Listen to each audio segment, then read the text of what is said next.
The following is a public service announcement from Durango TV News. All views expressed are those of the candidates only. Hello, I'm Paul Jones. I'm the independent candidate for House District 59 and I'm from Gunnison. I'm brand new to politics, so forgive me if I do this a little bit differently. My mom was a lifelong Democrat and my father is a lifelong Republican. They often disagreed, but they always listened to each other. As a biologist, I use that model when working with ranchers, environmentalists, government agencies, and the development community to address the needs of the Gunnison sage-grouse while balancing the needs of the local economy. We crafted a community-based, pragmatic solution to a difficult conservation issue. We stressed compromise and consensus. And together we protected thousands of acres of agricultural land and water, wildlife habitat through conservation easements.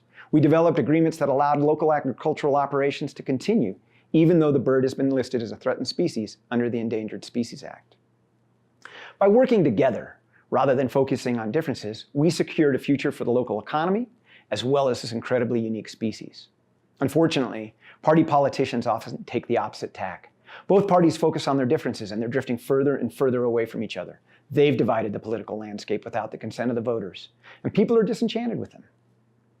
Despite party-sponsored gerrymandering, the open disregard for the public's desire that independents be able to vote unimpeded in the primary process, the numbers of independent voters continue to grow. The 2016 election was a turning point. None of the choices presented by the parties represented me. As a scientist, I looked at the data from Colorado Secretary of State's webpage, and I was stunned to learn that as an independent, I was not alone. In fact, independents comprise 37% of Colorado voters. Here in House District 59, 37% of voters are independent, 33% are Republican, and 30% are Democrat. And yet, there were no independent candidates on the ballot in 2016, nor has an independent been elected to the Colorado General Assembly in over 100 years.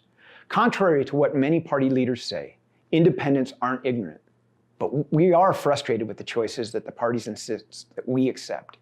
Independents see value in both conservative and liberal ideas, but we prefer governance to ideology. Independents don't believe they're destroying the electoral process. We believe we're saving it.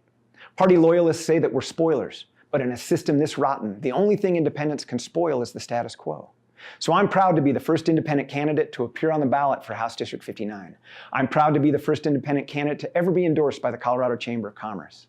And while that endorsement means a tremendous amount to me, equally important is the fact that I refuse to accept the PAC money associated with that endorsement.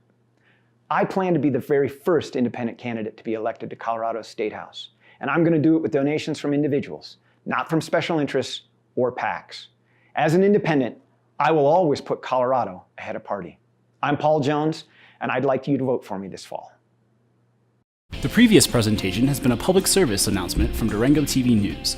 This year's election ballots are due by 7 p.m. on Tuesday, November 6th at the La Plata County Clerk's Office. For drop-off locations, visit the La Plata County Clerk and Recorder's Office at co.laplata.co.us.